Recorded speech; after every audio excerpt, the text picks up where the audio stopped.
বিশ্ব চ্যাম্পিয়নদের দলে ইতিহাসের পাতায় নিজের নাম লিখে ফেললেন কাপ বার্দে। হতাশায় ডুবে গেলেন আর্জেন্টিনার দর্শকরা। প্রতিটি মুহূর্তেই যেন বেড়ে চলেছে তাদের হৃদয়ের স্পন্দন। বিশ্বকাপ থেকে বিদায়ের সংখ্যা তখন চোখে মুখে স্পষ্ট লিওনেল মেসিদের।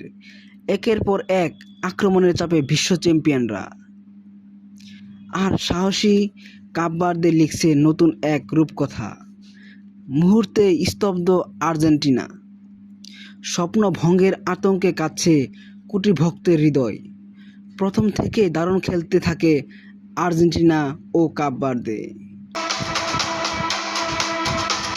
তবে আর্জেন্টিনার বিল্ড আপ ও ফিনিশিং এর কাছে প্রথমে অসহায় শিকার হয় কাপ বার্দে, আর এতে একটি গোল হজম করে নেয় তারা। এরপরেই আসে আসল রহস্য। আর্জেন্টিনার জালে আগুন জ্বালিয়ে দিলেন কাপ বার্দের মিডফিল্ডার নোডোগোস রাস্কার্স। অবাক লিওনেল মেসি, অবাক দর্শকরা। তখন সেলিব্রেশন করছেন কাপ বার্দের দর্শকরা।